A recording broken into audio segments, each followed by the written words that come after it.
All right. Introduction to Grammar Part 1, Parts of Speech, for Miss K's LA, or Miss Knappenberger's Language Arts.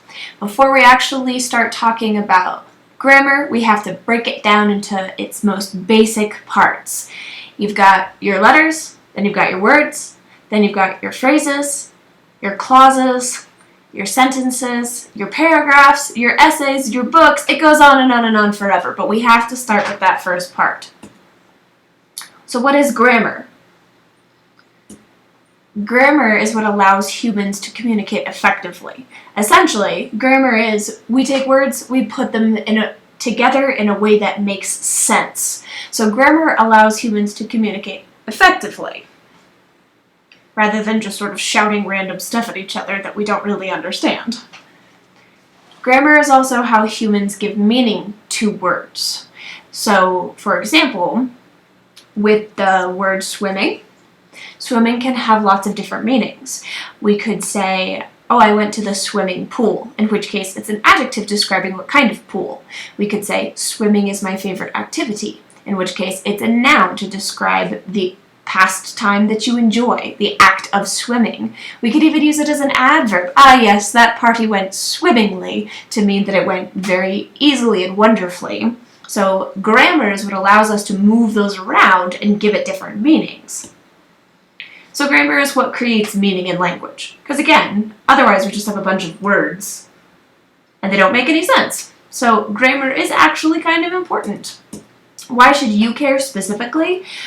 Because communicating well allows you to get what you want. And I don't necessarily mean in the average everyday, your mom says, what do you want for lunch? And you say, I would like spaghetti. And then you get spaghetti if she lets you. What I mean is that if you can present yourself in a coherent, cohesive, understandable manner, people are much more likely to do what you want and to give you the things that you want.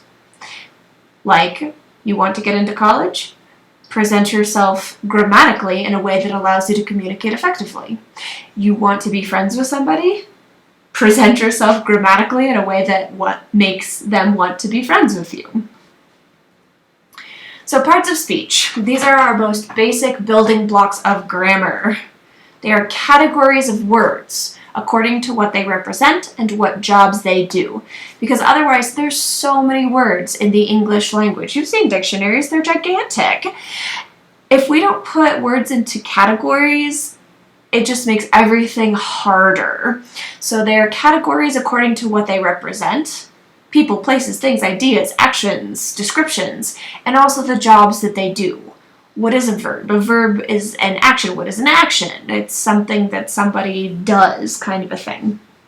So, nouns, verbs, adjectives, adverbs, prepositions, and conjunctions are the ones that I'm really going to care about in terms of parts of speech. Also, you may see parts of speech put into an acronym. The acronym is POS, Parts of Speech, just in case you see that sometime. Okay, so a noun. A noun is a word that signifies a person, a place, a thing, or an idea. Signifies is a fancy word that means. It's a word that means a person.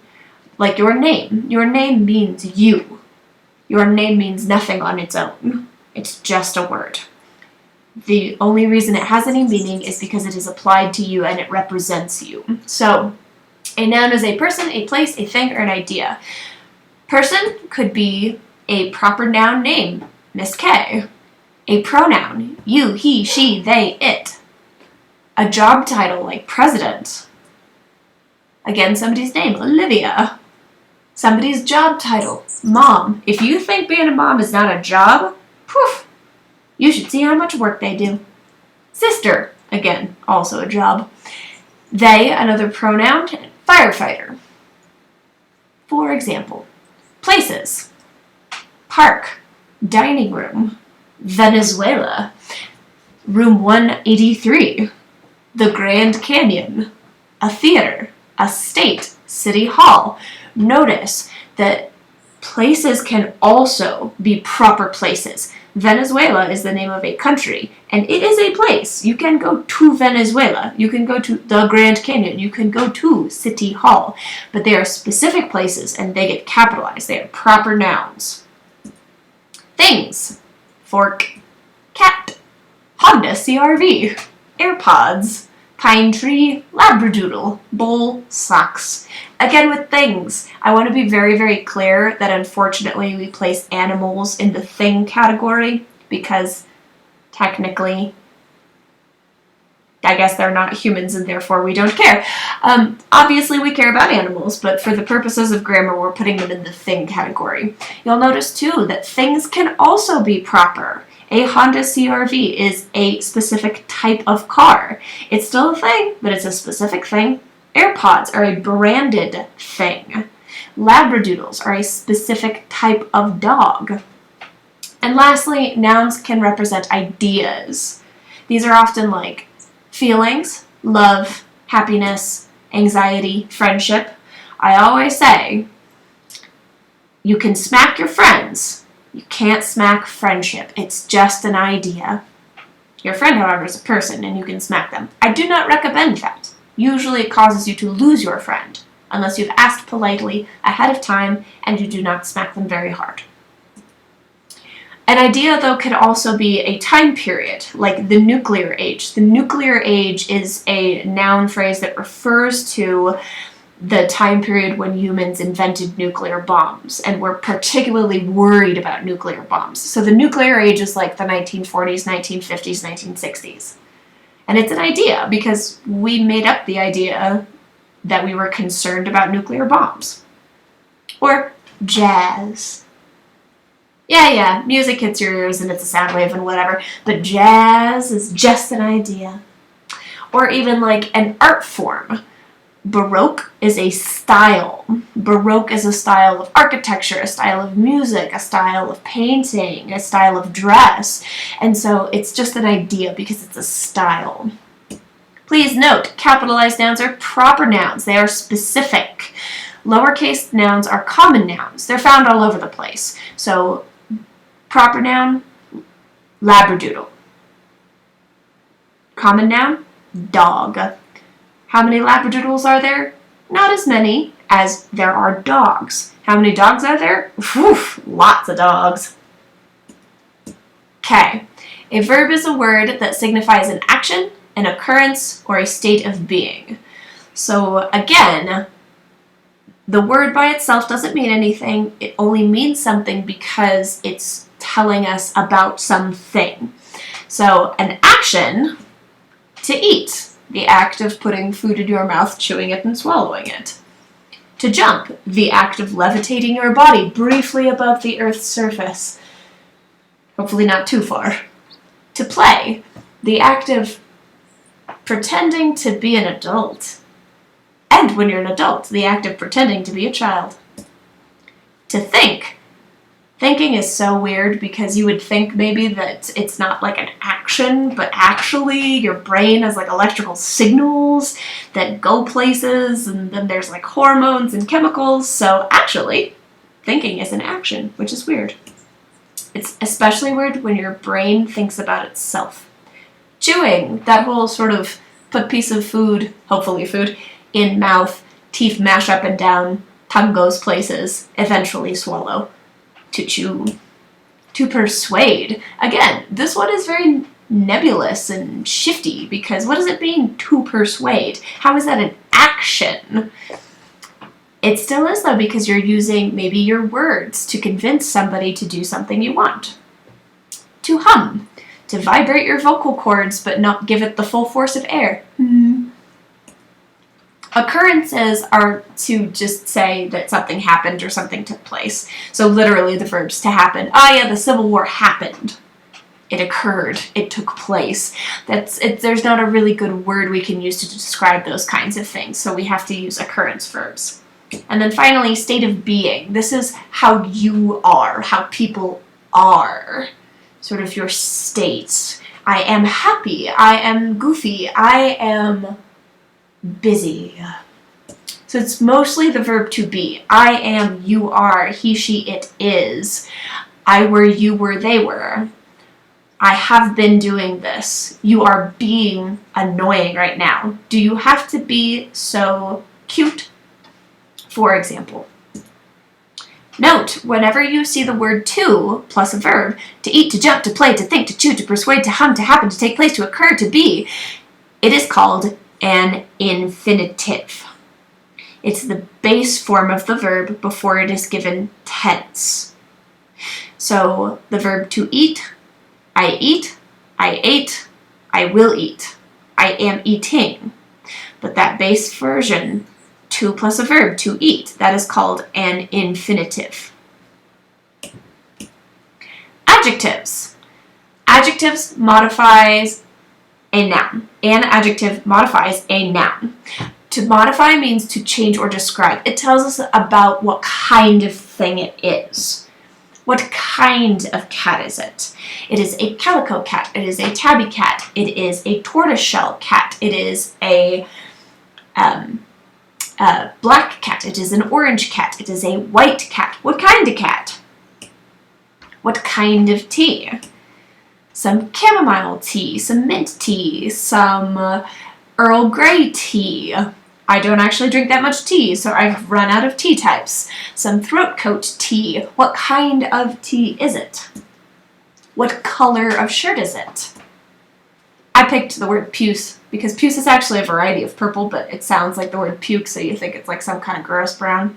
It is a puce shirt. It is a chartreuse shirt. It is a crimson shirt. It is a flaxen shirt.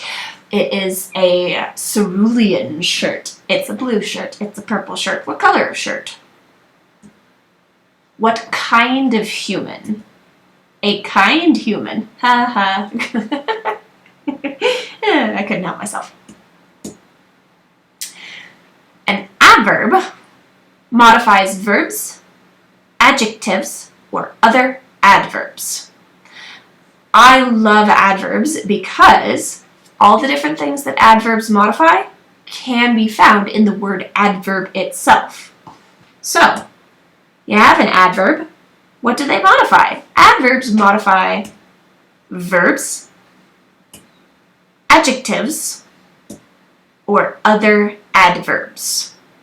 We will get more into those details later, but on the most basic level, adverbs tell you things like how often, when, or to what degree. So the boy ran how? How did the boy run? The boy ran quickly. The boy ran speedily. The boy ran haltingly. The boy ran tentatively. How did the boy run? How often do we meet? We meet how often? We meet quarterly. We meet daily. We meet hourly. We meet weekly. We meet yearly. We meet bicentennially. She runs when? She runs now. She will run later. She ran before. She runs tomorrow. She ran today. It tells us when. And then to what degree is like, how hot is the soup? Is it a little hot? Is it very hot? Is it extremely hot? How hot is this soup? How badly am I going to burn my tongue if I don't blow on it first? Prepositions show the relationship between two things. This is usually a physical relationship. Not always, but usually it's like where are two things in space next to each other. So, for example, where is the cat in relation to the box? If I fits, I sits, so the cat's probably in the box. But that word in is telling us where the cat is and where the box is. Where's the cat? In the box. Where's the box? Around the cat. The cat is beside the box. The cat is under the box. The cat is between the box and the chair. The cat is above the box. That's a tricky little cat there. A conjunction joins two or more things together. So 2 words, me and myself. 2 phrases, the little girl and the wet cat. 2 clauses, I went to the store and dropped off my sister. Or 2 sentences. I went to the store, but I forgot my mask, so I had to go home. We usually remember conjunctions for the acronym fanboys. The F stands for for. I could not leave, for I had no money. And John and Mina went to the movies. Not just John, but John and Mina went to the movies. They went to see Dracula. Nor. He wants neither strawberries nor blueberries. And usually you have to use nor with neither, otherwise it doesn't really make sense. But. Haha, she said but. Yeah, I did.